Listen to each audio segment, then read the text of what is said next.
I stopped exercising and I didn't gain a pound. So why on earth am I exercising again? That's the question I've been asking myself this week because if we are strictly talking about weight maintenance, the experiment seems pretty convincing.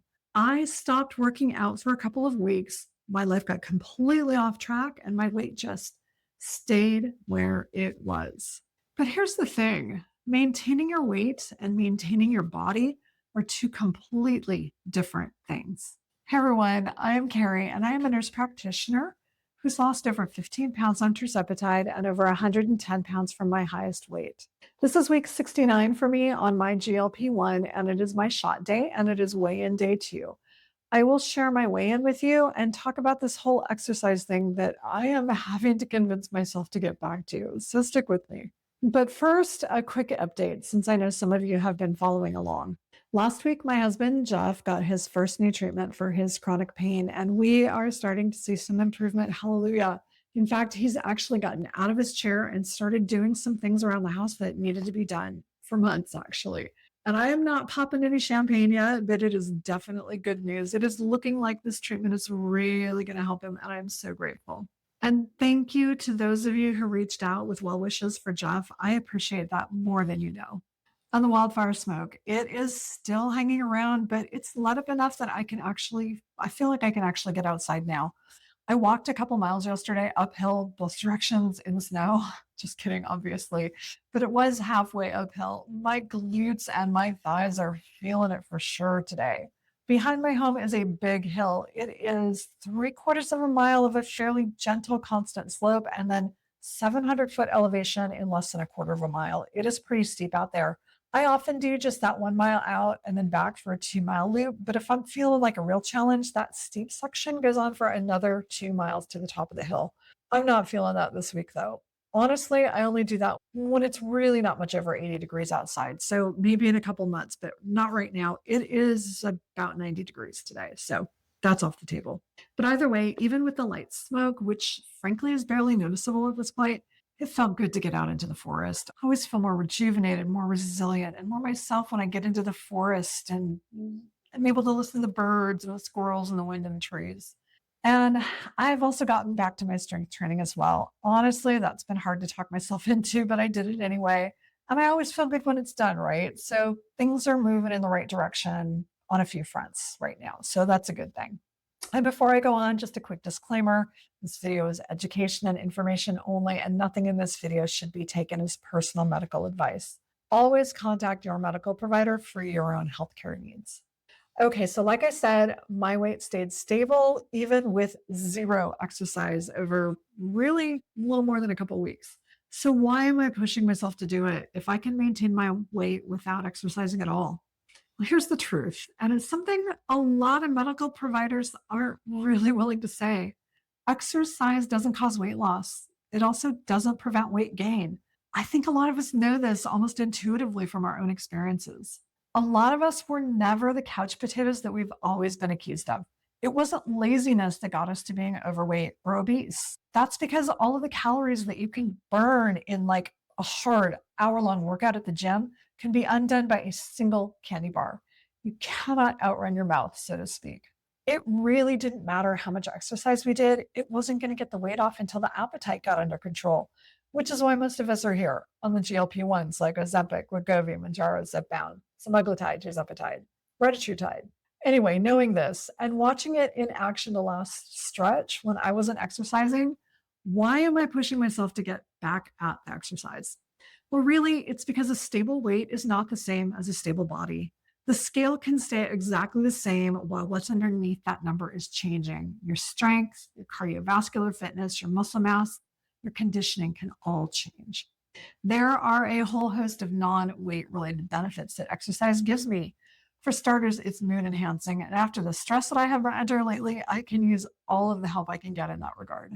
I also realize that muscle maintenance is crucially important.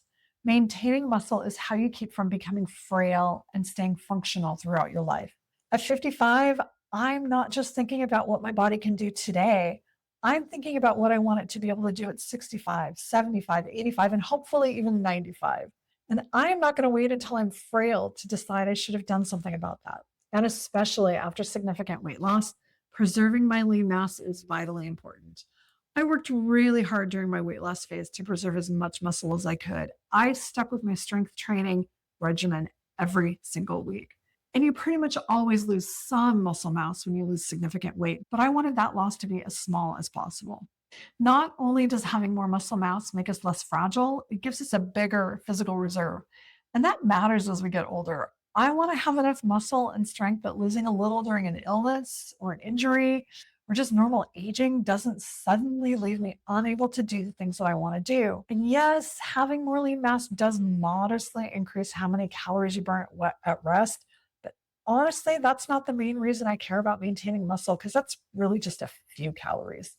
I care about what the muscle allows me to do. And there's strength maintenance too.